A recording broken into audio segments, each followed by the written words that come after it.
Praise the lord. ప్రభు అయిన యేసుక్రీస్తు నామములో మీ అందరికీ మా హోసన్న మినిస్ట్రీస్ తరపున హృదయపూర్వకమైన వందనాలు తెలియపరుస్తున్నాను. ప్రభు మిమ్మల్ని దీవించి ఆశీర్వదించునుగాక. పరిశుద్ధ గ్రంథంలో నుండి లూకా సువార్త 18వ అధ్యాయం 41వ వాక్యాన్ని నేను చదువుతున్నాను. జాగ్రత్తగా మీరు ఆలకించండి. వాడు దగ్గరకు వచ్చినప్పుడు ఆయన, నేను నీకేమి చేయగోరుచున్నానని అడుగగా, వాడు, ప్రభువా, చూపు పొందగోరుచున్నానెను. ఇక్కడ మనం గమనించవలసింది ఏంటంటే, నేను చూపు పొందగోరుచున్నాను అనే వాంఛ ఇక్కడ మనం గమనిస్తాము. ప్రభువు అతని యొక్క హృదయ వాంఛను ఎరిగి అతనికి చక్కటి దృష్టిని ప్రసాదించినట్లు కూడా ఈ వాక్యంలో మనం చదువుతామండి. ఇక్కడ ఏదో బాహ్య నేత్రాలు లేక లోకాన్ని చూచే నేత్రము అని కాదు, కానీ కాస్త ఆత్మీయంగా మనం ఆలోచిస్తే కూడా ఆత్మ సంబంధంగా ఆధ్యాత్మికంగా అదృశ్యమైన వాటిల్ని చూడగలిగిన లేక విశ్వాసపు నేత్రం మనం కలిగి ఉండాలి అనేది ఈ వాక్యంలో మనం నేర్చుకోవలసిన ఒక చక్కటి అనుభవం అండి. ఎందుకంటే ఇహలోక సంబంధమైన దేవత అనేకులకు గుడ్డితనం కలుగు చేసింది అనేది వాక్యంలో మనం చదువుతున్న సత్యం. పరసంబంధమైన ఆధ్యాత్మికమైన వాటిల్ని చూడగలిగిన ఆ మంచి దృష్టి మనకు ఉన్నప్పుడు మనం సంతోషంగా బ్రతకగలుగుతాము, ఆనందంగా జీవించగలుగుతాము, ఆధ్యాత్మికమైన వృద్ధి కలిగి ఉండగలుగుతాము, దేవునితో సన్నిహితమైన సంబంధం కలిగి జీవించగలుగుతామనే విషయాన్ని మనం మర్చిపోకూడదండి. అక్కడ ఒకవేళ అతను నాకు చూపును దయచేయమని కోరుకున్నాడు ఆయన్ని అని రాసి ఉన్నప్పటికీ కాస్త ఆధ్యాత్మికంగా ఎలాంటి దృష్టి మనం కలిగి ఉండాలి అనేది ఈ వాక్యంలో ఒక పాఠంగా మనం ధ్యానించుకున్నప్పుడు చాలా చక్కటి విషయాలు మనకు లభ్యమవుతాయి. చూడండి, మనకు ఎలాంటి దృష్టి ఉండాలి అనంటే, మన పరిశుద్ధ గ్రంథంలో యెషయా గ్రంథం 6వ అధ్యాయంలో చక్కటి మాట మనం చదువుతామండి. ఆ మాట నేను 6వ అధ్యాయం 1వ వాక్యాన్ని నేను చదువుతున్నాను. రాజైన ఉజ్జియా మృతి నొందిన సంవత్సరమున అత్యున్నతమైన సింహాసనమునందు ప్రభువు ఆసీనుడై ఉండగా నేను చూచి తిని. చూసారండి, అంటే ప్రభువుని చూచే ఒక దృష్టి మనకు కావాలి. ఎందుకంటే ఈ లోకంలో మనం అనేకమైన వాటిని చూచి ఆనందిస్తున్నామండి, సంతోషిస్తున్నామండి. అయితే ఆత్మ సంబంధంగా ఆ దేవుని చూచే దృష్టి మనకు ఉన్నప్పుడు, ప్రభువుని చూచే దృష్టి మనకున్నప్పుడు అది ఇంకా ఎంత ఆనందాన్ని మనకు కలిగిస్తుందనేది మనం గమనించాలి. ఈరోజు దేవునిని చూడగలిగిన ఆ దృష్టి అనేకులకు లేదండి. దేవుడే లేడు అనేవాళ్ళు కొంతమంది కనిపిస్తారు, ఉన్నాడు కానీ ఆయన ఎవరో అనేవాళ్ళు కొంతమంది కనిపిస్తారు. తమకు నచ్చిన మార్గంలో ఇదే దేవుడు అనుకునే వాళ్ళు మరి కొందరు కనిపిస్తారు. స్పష్టంగా ప్రభువుని ప్రభువుగాను గుర్తించి ఆ ప్రభువుని ప్రభువుగా చూచేవాళ్ళు కొంతమంది కనిపిస్తారండి. అనేక మంది ఈ రోజున ప్రభువుని చూడలేని గుడ్డితనములో ఉన్నారని చెప్పడానికి సందేహమేమీ కూడా లేదు. దేవుడు ఉన్నాడండి అంటారు, మరి ఆయన చూసారా, ఆయన ఎవరు అని అడిగితే ఎవరో మెట్టుకు ఒక్క దేవుడు ఉన్నాడు, ఒకే దేవుడు అని చెప్తారు. మరి కొంతమంది అసలు దేవుడు లేడు, దానికి మరొక కార్యకలాపాలు ఏదో ముడిపెట్టి వాళ్ళు ఒక ఉపదేశాన్ని చెబుతారు. కానీ నా ప్రియ సహోదరులారా, ఇలాంటి సందిగ్ధాల మధ్య, ఇలాంటి సమస్యల మధ్య, ఇలాంటి అంధకార క్రియల మధ్య మనం దేవునిని చూడగలిగిన దృష్టి కలిగి ఉండాలండి. ఈ దైవజనుడు చూడండి, ఆ అత్యున్నత సింహాసనమందు ఆసీనుడై ఉన్న ప్రభువుని నేను చూచాను అని చెప్తున్నాడు. ఈరోజు నా ప్రియ సహోదరులారా, అలాంటి గొప్ప సాక్షిగా మనం ఉండాలండి. నేను ప్రభువును చూచే దృష్టి కలిగిన వాడని, నేను ఆయనను చూచిన అనుభవం నాకు ఉంది. నా ప్రభువుని నేను చూశాను. ఆ ప్రభు యొక్క ముఖ కవళికలను నేను గుర్తించగలను. ఆయన స్వాభావికమైన గుణగణములను నేను ఎరుగుదును అనే ఆ దృష్టిని మనం కలిగి ఉండాలండి. పరిశుద్ధ గ్రంథంలో మన పితరులను కొందరిని చూస్తాము, ఆయనను చూచిన వాళ్ళని, ఆ ముఖ దర్శనాన్ని చూసిన వాణిని. అందుకే వాక్యంలో మనం మరొక మాట కూడా మనం చదువుతాం, నీ స్వరూప దర్శనము చేత నేను సంతృప్తి నందుతున్నాను అని దైవజనుడు తన పాటలో రాసుకున్నాడు. గనుక ప్రభువుని చూచే దృష్టి మనకు ఉండాలి. దాని కొరకు మనం ప్రార్థన చేయాలి. మనం తప్పనిసరిగా ఆయనను సింహాసనాసీనుని గాను, కృపాసత్య సంపూర్ణుని గాను, ఆ ప్రభు యొక్క రూపాన్ని, ఆ దర్శనాన్ని మనం కలిగిన వారమై ఉండాలి. మరొక మాట పరిశుద్ధ గ్రంథంలో నేను మీతో చెప్తాను. అదేంటంటే, రెండవది, ఈ వాక్యంలో ప్రభువుని చూచే దృష్టి మాత్రమే కాకుండా మనలను మనం చూసుకునే దృష్టి కూడా మనకు ఉండాలండి. చాలా సందర్భాలలో మనం ఎదుటి వాళ్ళని చూస్తాము, ఎదుటి వానిలో ఉన్న లోపాలు చూస్తాము. కానీ అదే సందర్భంలో మనలను మనం చూసుకునే దృష్టి మనకుందా అని అంటే కాస్త ఈ మాట దగ్గర ఇబ్బంది పడాల్సిందేనండి. మీరు చూడండి, ఆ వాక్యంలోనే 6వ అధ్యాయము 5వ వాక్యాన్ని నేను చదువుతున్నానండి. అయ్యో నేను అపవిత్రమైన పెదవులు గలవాడును, అపవిత్రమైన పెదవులు గల జనుల మధ్యను నివసించువాడును, నేను నశించి తిని. ప్రియులారా చూడండి, ఈ వాక్య భాగంలో మనం గమనిస్తాము, ఎప్పుడైతే ఆ అత్యున్నత సింహాసనమందు ఆసీనుడై ఉన్న ప్రభువుని చూచాడో ఆయనే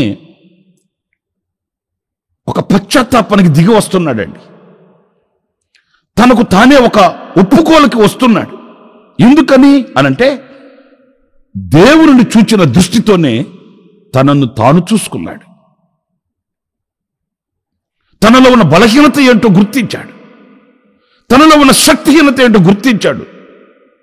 అంతేకాదు, తాను ఎంత అపవిత్రతలో ఉన్నాడు అనేది ఆయనకు ఆయనే ఒప్పుకుంటున్నాడండి.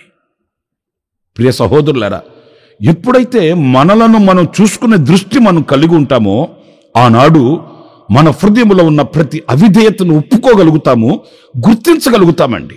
ఎప్పుడైతే మనం ఆ ఉన్నతమైన ఆ దృష్టి, వాక్యంలో మరొక మాట కూడా మనం చదువుతాము, మన కంట్లో దూలాన్ని పెట్టుకొని ఎదుటివాని కంట్లో నలుసును చూస్తుంటామట.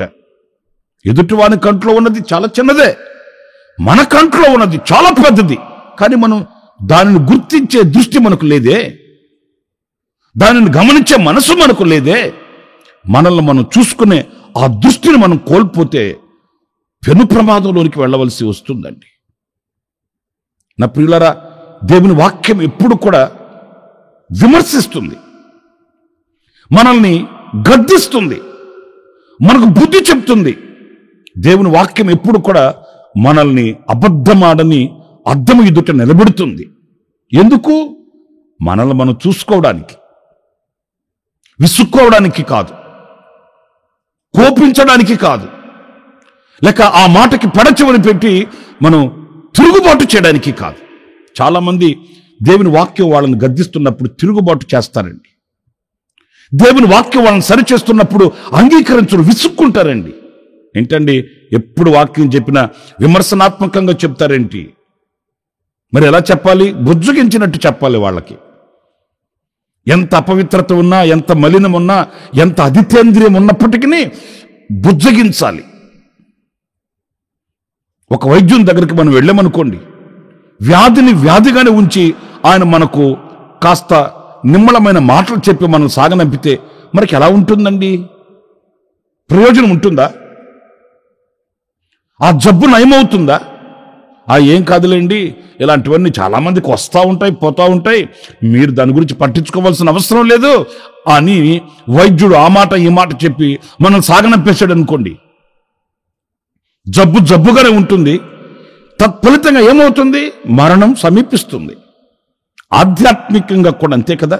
వాక్యం అనేది ఒక ఔషధం లాంటిది. ఆ వాక్యం అనే ఔషధం మనకు ఆరోగ్యాన్ని ఇస్తుంది, క్షేమాన్ని ప్రసాదిస్తుంది. ఆ వాక్యం అనే ఔషధం మనల్ని గద్దించినప్పుడు, హెచ్చరించినప్పుడు మనం సమ్మతించి మనలను మనం చూసుకునే ఆ మంచి దృష్టి మనకు కలిగిన వారమే అయితే గొప్ప మేలులు మనం పొందుకోగలుగుతాము అని చెప్పడంలో ఎలాంటి సందేహం ఏమీ కూడా లేదు. ఇంకొక వాక్యాన్ని కూడా నేను మీకు తెలియపరుస్తాను. అదేంటంటే హెబ్రీ పత్రికలో పరిశుద్ధుడైన మోషేను గురించి చక్కటి మాట మనం చదువుతామండి. హెబ్రీ పత్రిక 11వ అధ్యాయము 24వ వాక్యాన్ని నేను చదువుతున్నాను. జాగ్రత్తగా మీరు ఆ మాటలు ఆలకించాలని కోరుకుంటున్నాను. మోషే పెద్దవాడైనప్పుడు విశ్వాసమును బట్టి ఐగుప్తు ధనము కంటే క్రీస్తు విషయమైన నింద గొప్ప భాగ్యమని ఎంచుకొని అల్పకాలము పాపభోగము అనుభవించుట కంటే దేవుని ప్రజలతో శ్రమ అనుభవించుట మేలని యోచించి ఫరో కుమార్తె యొక్క కుమారుడని అనిపించుకొనుటకు ఒప్పుకొనలేదు. ఏలయనగా అతడు ప్రతిఫలముగా కలగబోవు బహుమానమందు దృష్టి ఉంచెను. పిల్లలు చూడండి, అతడట ప్రతిఫలముగా కలగబోవు బహుమానం మీద దృష్టి పెట్టాడట. దానిని చూస్తున్నాడంట. ఈ అల్పకాలము పాపభోగం అనుభవించుట కంటే, ఏంటి అల్పకాలము? మనిషి జీవితం అల్పకాలమే కదండి. ఇంకొకటి, ఈ భోగము అనేది ఎంతకాలం ఉంటుంది? జీవితకాలం ఉంటుందా? మనం ఎంతకాలం జీవిస్తే అంతకాలం ఈ భోగము, ఈ సమృద్ధి, ఈ ఘనతలు, ఈ పేరు ప్రఖ్యాతులు ఇవన్నీ అంతము వరకు వస్తాయి అంటే లేదు. ఈరోజు మన చేతిలో ఉన్న డబ్బు రేపటి రోజున ఇంకొకరి చేతిలో ఉంటుంది. దాన్ని నమ్ముకుంటే ఎలాగా? ఈరోజు మనకున్న ఐశ్వర్యం రేపటి రోజున మనల్ని విడిచిపెట్టి వెళ్ళిపోతుంది. దాని మీద ఆధారపడితే ఎలాగా? మనిషి జీవితమే అల్పకాలం. ఈ అల్పకాలంలో ఈ సుఖభోగాలు, ధనధాన్యాలు ఇవన్నీ ఎంతకాలం మనతో ఉంటాయో ఎవరికి తెలియదు. నిన్నటి రోజు కోటీశ్వరుడు అనుకున్న వ్యక్తి ఆ మరుసటి రోజు రూపాయి కూడా చేతిలో లేని భికారి అయిపోయిన చరిత్రలు మనం చదవలేదా? మనం వినలేదా? నిన్నటి వరకు కోటీశ్వరుడు, దేశాలలో కోటీశ్వరుడు, భూకంపం వచ్చింది, సమస్తం కుప్పకూలిపోయింది, ఒంటరిగా బయటపడ్డాడు, చేతులు చిల్లిగవ్వలేని పరిస్థితులలో ఎవరో వచ్చి ఆకలి తీరిస్తే ఆకలి తీర్చుకునే ఆ స్థితికి దిగజారిన పరిస్థితులు, వ్యక్తుల్ని మనం చూడలేదా? ఇవి అల్పకాలము, ఈ పాపభోగము. అందుచేత ఆయన ఏమి ఎన్నుకున్నాడు? దేనిని ఆయన దృష్టించాడు అంటే ప్రతిఫలముగా. నేను శ్రమ పడ్డాను అనుకో, నా దేవుని కొరకు నేను శ్రమను అనుభవించాను అనుకో, అది వ్యర్థం కాదు, అది వ్యర్థంగా పోదు. నా దేవుడు దీనికి ప్రతిఫలం ఇస్తాడు, అది కావాలి అని ఆ ప్రతిఫలం మీద ఆయన దృష్టి నిలిపాడు. అంటే ఆయన దానిని చూచాడు. ఆ అదృశ్యమైన ఆ ప్రతిఫలాన్ని ఆయన చూస్తున్నాడు. అందుకే ఎన్ని శ్రమలు వచ్చినా, ఎన్ని శోధనలు వచ్చినా మోషే జీవితంలో నేను మీకు కొత్తగా చెప్పాల్సిన అవసరం లేదు. ఎన్నో పోటులు, ఇశ్రాయేలీయులను నడిపించే మార్గంలో ఎన్నో అవాంతరాలు, అభ్యంతరాలని ఆయన ఎదుర్కొనవలసి వచ్చింది. ఆయన వెనక్కి తిరిగి చూడలేదండి. ఎందుకంటే ఈ రోజు నేను ఇది అనుభవిస్తేనే కదా రేపటి రోజు నా ప్రభు దగ్గర నాకు ప్రతిఫలం ఉండేది.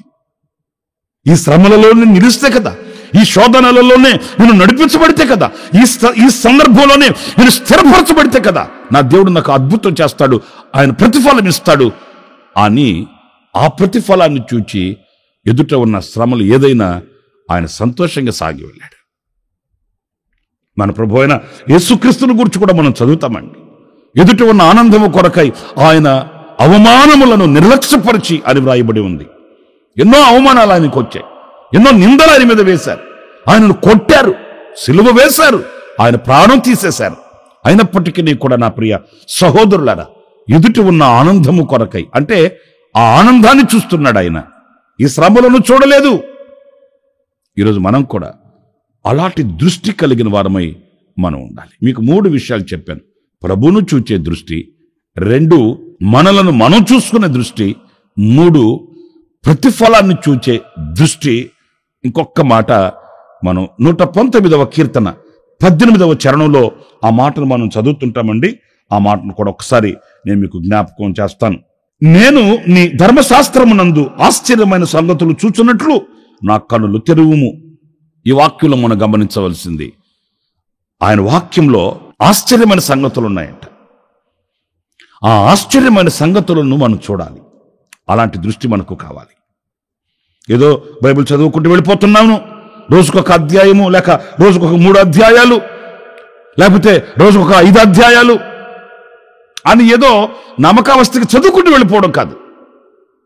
వాక్యాన్ని అన్వయించుకొని ఆ వాక్యము చేసే అద్భుతాన్ని మనం చూడగలగాలండి.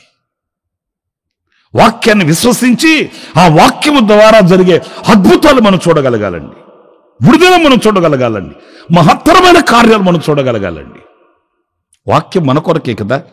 ఆ వాక్యం అద్భుతాలు చేస్తుంది, విడుదల ప్రసాదిస్తుంది. ఇంకా మనకు ఏది కొదువై ఉన్నదో ఆ కొదువైన వాటిల్ని వాక్యం మనకు అనుగ్రహిస్తుంది. ఆ ఆశ్చర్యమైన సంగతుల్ని మనం చూడాలి. అలాంటి కృప నా దేవుడు మనందరికీ అనుగ్రహించునుగాక. తలలు వంచండి, చిన్న ప్రార్థన చేసుకుందాం. కృపా సత్య సంపూర్ణుడ, జీవాధిపతి అయిన ప్రభువా, మీకు వందనాలు. మేము ఎలాంటి దృష్టి కలిగి ఉండాలని మీ లేఖనాలలో నుంచి కొన్ని విషయాలు ధ్యానించుకుంటూ వచ్చాము. ఆ రీతిగా మిమ్మల్ని చూచే దృష్టి, మమ్మలను మేము చూసుకునే దృష్టి, ప్రతిఫలాన్ని చూడగలిగిన దృష్టి, ఆశ్చర్యమైన కార్యములను చూడగలిగిన ఆ ఉన్నతమైన దృష్టిని మీరు మాకు అనుగ్రహించి నడిపించమని మమ్మల్ని మీ చేతులకు సమర్పించుకుంటున్నాను. ఈ మాటలు విని తీర్మానం చేసుకుంటున్న ఒక్కొక్కరిని ప్రభువా అలాంటి ఆశీర్వాదకరమైన దృష్టిని మీరు ప్రసాదించి మీరు నడిపించమని మమ్మల్ని మీ చేతులకు సమర్పించుకుంటూ యేసు నామములో ప్రార్థన చేసి వేడుకొనుచున్నాను తండ్రి. ఆమేన్, ఆమేన్. ప్రభు మిమ్మల్ని ఆశీర్వదించి దీవించునుగాక. ఈ దినమంతా విశేషమైన కృప నా దేవుడు సమృద్ధిగా మీకు అనుగ్రహించి నడిపించునుగాక. ఆమేన్. ప్రతి దినము ఈ అనుదిన కృపాను సందేశాల కొరకు, ఇంకా మరిన్ని ఆత్మ సంబంధమైన సందేశాల కొరకు ఈ మా యూట్యూబ్ ఛానల్ ని సబ్స్క్రైబ్ చేసుకోండి. Pastor Ramesh ministries.